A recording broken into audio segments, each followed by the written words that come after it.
right, it is time for Friday Reads. Hey everyone, it is Shannon, and I'm super excited to be here today and to share with you this video. This is going to be my Friday Reads video, which I already said. In my Friday Reads videos, I share the books I finished, the books I started, and anything interesting about books I'm carrying over week to week. I definitely have a lot, but I think picked 2 or so per those categories because it's been a while since I've done a video. I just needed some time given everything. You know, I was not up to doing videos, but I think maybe now I am hopefully feeling like I can do videos again. So here we are. So we're going to try this and see how things go and start with the finishes. So one of the books I finished recently was From the Earth to the Moon by Jules Verne. This is translated from the French by Louis Mercier and Eleanor E. King. There. And I actually am quite happy with this edition. It's one that I got last year. It has lots of illustrations, which makes reading a book like this a lot faster. I will actually say, although that's true, it's also just makes it a lot less intimidating because I do like adventure stories, and Jules Verne definitely does have lots of adventure stories, but my reading pace is very slow because it's old, you know. And like even the text though, the text is very typewriter text, and this actually was quite different than I expected. And this edition has From the Earth to the Moon and a sequel called, I think, what's it called? Round the Moon. But I just read From the Earth to the Moon, and I didn't enjoy it as much as I expected, I'll be honest. It is dry, but a lot of it was, okay, there are things that I liked about it. One of the things that I liked about it is very, one of those things that you just can't replicate, which is older works that are future thinking. And sometimes they get it right, and sometimes they get it wrong. So it's from, I don't remember, like 18 something. And, you know, so a good probably 80 years before spaceflight and of this ilk. So it was, you know, the concept of doing something that hadn't been done before. So, but as someone in the future reading it, you're kind of like going, like, I'm trying to think, like, did you actually think that would work? But, you know, you have the 2020 vision. So it's really unique in that sense. It's a little less adventurous spirit than some of the other works that I've read, like 20,000 Leagues Under the Sea, because it's very focused on one project, although that sort of was as well. I didn't enjoy the characters as much, and it's all centered around the people who are trying to get to the moon are a gun club. So that also doesn't speak to me, and so I found it way more challenging than I expected on that front. I did enjoy the illustrations, and I did find it easier to read in print with the illustrations than in text, which I've tried with one of his other works, and it is a series. Like, I would like to read more from the Extraordinary Voyages series, which for some reason I could find it as a series on Goodreads, and now I can't find it. I had to look at Wikipedia. And there was another series, the Dark Hunter series looks different on Wikipedia now, not on Wikipedia, on Goodreads, so than it used to, because there's multiple different ways to read the Dark Hunter series. It's a series I'm buddy reading with Anita, and there was one period where I could see like these 2 Arthurian books, like near where we're reading, like after the one we're reading now, and now they're not there, and I'm like, I don't understand. Like, I put it in my spreadsheet, and now I look on Goodreads and it's not there. It's very confusing. Okay, I'm totally off topic. Anyway, I do have to connect with Anita about what book we want to read next. So Anita, if you're watching, I'll message you about that. Hopefully I'll remember to do that. But yeah, so this was a lot drier than I expected, but I am hoping to read several books from the Extraordinary Voyages series. I read this one, so go me. I want to read the next one, Round the Moon, as well as Journey to the Center of the Earth, which I have on Kindle. So I did find reading these in print easier. That's actually not often the case with me, but it was for this work. So I don't know, maybe I think I'll read the Round the Moon and then Journey to the Center of the Earth. I did actually come up with a new project because of course I did, of reading series, and I've kind of sort of taken some of the aspects of my TBR jars and applied them to some the series list, and I'm really excited about it because I took some of the parameters that I felt really worked that I implemented for the TBR jars, including sticking to titles that are 300 pages or less, and I only picked up to 3 titles in a series to work on this year, and I'm gonna see how that works. So any series I had 1, 2, or 3 were ones that were available, and instead of looking at the series first, what I did was I actually looked at my favorite genres. So I wrote down what my favorite genres were, and then I picked series that had 1, 2, or 3 books left. I think I picked 1 for each, and that was the base of it. And then I just picked a couple of extra series. Anything I only had 1 title left, and then a couple of things. Like I only had 2 like science fiction romance series, you know, like, although I don't know if that's enough for a favorite genre, but I had 2 that I wanted, 2 series I want to finish. Anyway, I'm totally off topic again. So anyway, it was really fun to work on, and one of the series that I did put on there was The Extraordinary Voyages, but I limited it just to the 3 titles, which I think is good because it has like 50, and that just feels like way too intimidating. And to be honest, I don't know if I want to read that many. Like this one, I didn't enjoy that much. Like it was a 3, but it was like a 3 out of 5, but it was a generous 3. It might have been, I don't think it was a 2. 2 usually for me means there's multiple things I have issues with, and that wasn't the case here. I just didn't really love it, but I did enjoy the future thinking from the past to what could be possible, but also not knowing, was it trying to be realistic? Like, I think some of the sort of socio-political, like how you fund things was interesting, some interesting commentary, but that it wasn't super science fiction-y at all, like almost at all. So that part was disappointing because I was reading it for science fiction, but it didn't feel very science fiction-y. So anyway, but I did finish it. Go me! I also finished Lessons in Realistic Watercolors by Mario Andreas Robinson, and this was excellent. I absolutely love this. This is just a book that I had on my shelf, and I really I mean, I feel like you don't often see super realistic watercolors, and he's so good. It's so good, and I really appreciated, there's some sort of step-by-step stuff, but then there's also a lot to talk about, a lot discussing like art in general and being an artist and setting up your space and the journey that he's had. And so I absolutely loved it. My sister actually interviewed him. I believe the interview is on YouTube. If it is, I will put it up there, for her podcast. And her podcast, my sister Jamie, her podcast has returned. So if you enjoy listening about creative life, I will leave that link down below for you to check out. And but yeah, so this was really wonderful, and it really reaffirmed to me that I think watercolor is a medium that I want to work more in, and I definitely want to get away from like acrylics, just from the sort of environmental perspective and even just the cleanup perspective. You know, acrylics are it's way more like plasticky, and watercolors feel very much more better for the environment. I'm kind of assuming that, but I'm pretty sure that is the case. Anyway, this was wonderful. I absolutely loved reading it, and and even just I really appreciated his oh my god, there's so many good ones. What was I looking for? There was one of a house I wanted to share as well. Most are people. Most of the ones he shares are people, but there's a horse as well.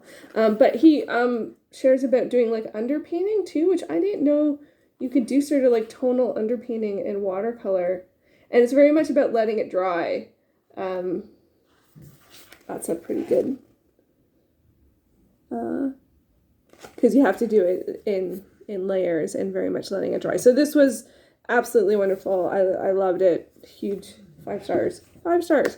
So what else did I finish? Wow, feels like a very strange transition. But I also finished a volume of Usagi Yojimbo, which is by Stan Sakai. This is, I actually went from, this is the first saga, and the sagas are bind-ups of a lot of the volumes or a lot of the comics, and I started this years ago, and I wasn't able to get the next saga. They didn't have it, so it took me a while, but I finally figured out where I was in terms of the volumes, so I ended up getting to the next volume, and the next one was 17 Duel at Kitanoji, and I really enjoyed it. Usagi is a Ronin, Yojimbo, and a rabbit, and I like their action adventure historical. He roams around and meets people and sometimes helps people or goes on quests or runs into old friends, and there's always fighting and there's always animals, and like all the characters are anthropomorphic. They're all animals, and there's also every once in a while there's like lizards running in the background, or sleeping lizards, or like lizards being surprised. It's like a bit of a Easter egg, I feel like, at sometimes. Anyway, so I've really enjoyed this, and I do want to get back to reading the series, and I want to get a little more, you can probably tell, get a little more intentional about some of the series that I'm reading, and this one still has a lot of volumes left. In the volumes, it goes up into the 30s. I think at between 32 and 33, it starts sort of like a new something. Sometimes it's hard. I still find comics and manga sometimes hard to figure out, like, how things work. So I was very happy to sort of figure out where I could pick up. And reading in volumes was better for me, because volumes, this one was like 225 pages, whereas the sagas are like almost 700 pages. So for me, if it's the same content, I think I'll just stick with the volumes, because I can finish that more swiftly, and then I like to alternate between different series. So anyway, so this was great. I love it. I like adventure, and so that was awesome. Okay, on to some of the books that I started. I started A Raisin in the Sun by Lorraine Hansberry. This is a play, very, very well-known play. I think it was from the 60s.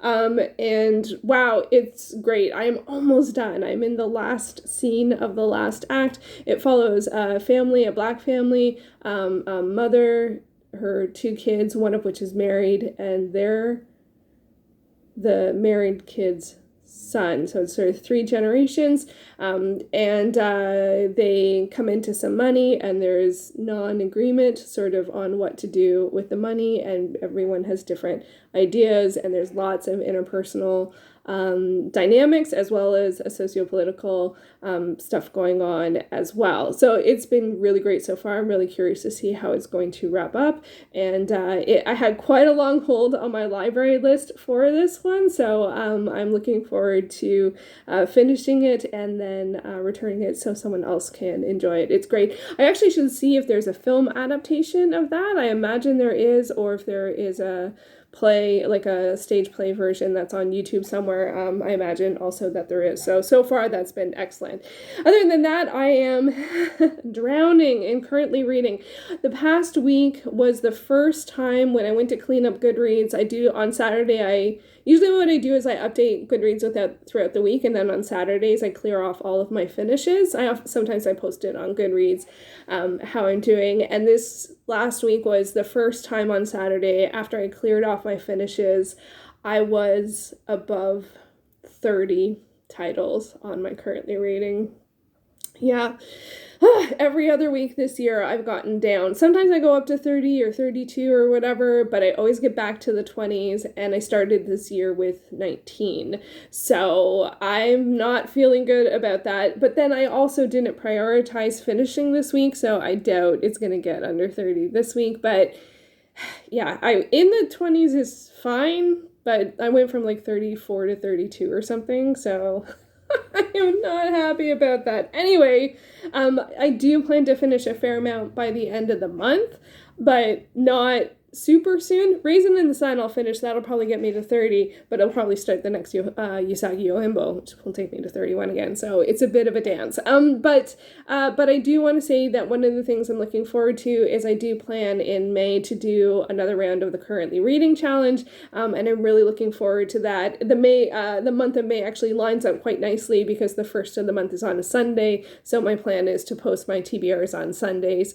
and then I'll do my updates on Mondays, but not the first week because I wouldn't have had time to read anything yet. So that first week I'll figure something out. But yeah, so I'm looking forward to it. It's time. I do hope to get way closer to 20 titles by May, but I think it's time, and that's fine. I don't mind reading a lot of books at the same time, but in staying in the 30s is it's a lot. It's a lot. So anyway, let's talk about some of the books I'm currently reading or carrying over. I have some buddy reads. So I'm reading Kiss of the Night by Sherrilyn Kenyon. This is the part of the Night Hunters series, and I'm buddy reading this with Anita from Anita Reads. This one has been really good. I've really been enjoying it. It's a paranormal romance series that's got lots of urban fantasy elements to it. It's a bit strange. This one's a bit strange in the fact that it feels like it's sort of concurrent with some of the other books that we've read. So that's unusual for a series. I find, like, sometimes you later get a series that's from the other perspective. That's not what this is. It just, something happens and you're like, oh wow, so we're not ahead in the timeline yet. Very strange. But this is a paranormal romance, and I enjoy the couple. They have a bit of a different dynamic, and it looks like one of the things that I like about this one is it looks like they have an external situation that they're fighting against, as opposed to a lot of romances, the two people have something that they're fighting, like they're fighting each other. And so this one, it's an external thing, and they have stuff to sort out between themselves. That's true, and there's been some shady stuff, but not so much between them. It just sort of assumptions, I guess you could say, but the conflict is more of an external one, which is something that I prefer in romance, and I don't feel is that frequent, so I am happy about that. So looking forward to seeing where this goes. I've also started reading Shah and the Nectar of Immortality by Roshani Chatsky. This is the fifth book in the Padavon series, and it's the final book in the Padavon series, and I'm reading this with Izzy and Kate Kelly. We read the first 4 books last year. At that time, I thought it was done at 4, but it wasn't, so we're getting to read this. We're pacing out the series of unfortunate events and having this one be our pick for the month, and I think this, I'll put down below, but I think the live show is the 26th of April on Izzy's channel. Really enjoying this so far. I'm in like chapter 5 or 6. There's lots of short chapters, which I really love, but I feel a little bit behind. I really like to enjoy it. Man, I love these characters. I totally missed them. I really did. So I'm looking forward to seeing where that adventure goes. It's an urban fantasy middle grade series under the Rick Riordan Presents lines, of which I've enjoyed everything that I've read by, so I'm definitely going to read more.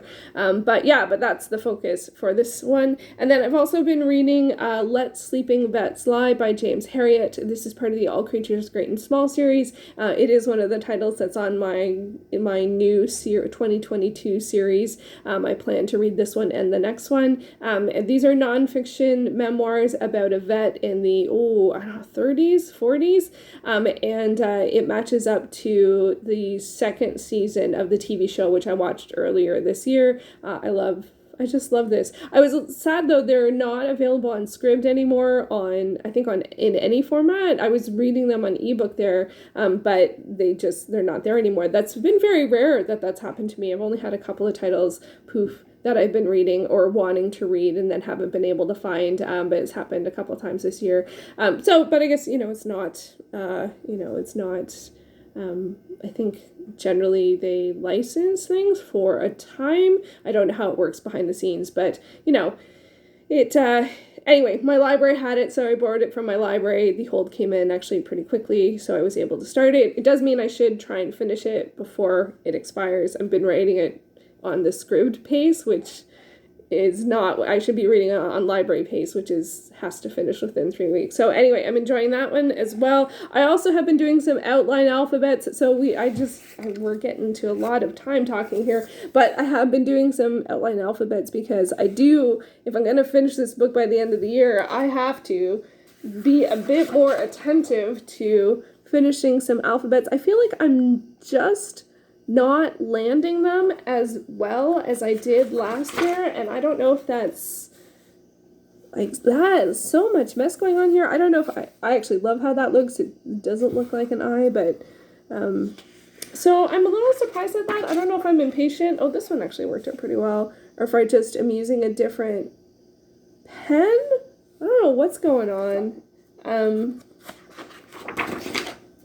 This one I did in a different order. just to shake things up. Honestly, I don't think I'll ever forget the sequence of the alphabet. Not like I would, but I got a little, that's a great W. Actually, I love the styling of that W. But sometimes I feel like that's all I notice. When something is very different, that's a nice K as well. I have trouble with S's, which is embarrassing given my name. So anyways, active effort on this one. Oh, this one reminds me of the Ziggy comic. I don't know how many people remember Ziggy. Yeah, I'm actually very happy with the amount that I have done, but it's going to need some more attention. And this one was italics. Well, this got a little less italic-y. That's not very italic. Actually, I found doing the italics not hard. It was hard when there was no horizontal line this way. Like the G was harder because there's no reference, right? Like once you do the first line on an angle, then you have something to work against. Y's are hard because you only have the short part that's up and down. Anyway, so I'm very happy to be doing that. And now I'm trying to finish them by the letter of the font, because before I was just trying to finish like 5 at a time, and it was really hard to gauge that because the book starts on page 14. So it's like, 14 to 19 are the first 5, then 20 to 24 the next. I was like, forget it. So I'm working on the C's, and that one was Cooper Black italics. And so I have 4 more C's to do, so hopefully I will get those done soon. But yeah, and I'm just chipping away at some of my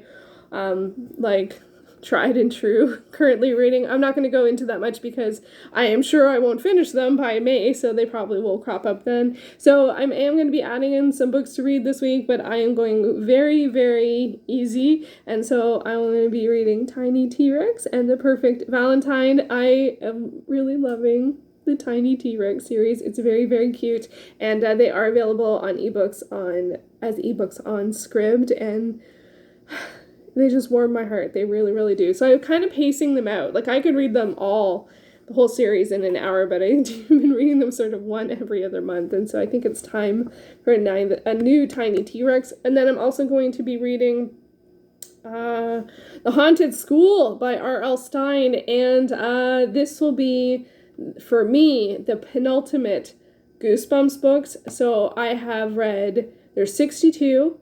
This will be the 61st to read, and after this I only have Legend of the Lost Legend, which my library does not own, and I have recommended it to them, so we'll see if it comes through. Initially I wasn't going to buy any of the Goosebumps books, but if a fair amount of time goes by and my library isn't going to buy the book, I think I'll just get it on Kindle, because I've read every other book from the library. So yeah, so this is the penultimate one. I hope I enjoy it. The last one I read was Curse of Camp Cold Lake, which I wasn't a huge fan of. It was very tough, but so hopefully I'll enjoy this one and Legend of the Lost Legend. So there you go. There is my really long rambly Friday reads. I hope that you enjoyed it. I'm almost out on my camera. You can see it's just almost done, so we're just gonna wrap this up quickly. Let me know what you are reading this week, and I hope to be back soon with another video. Thanks for watching.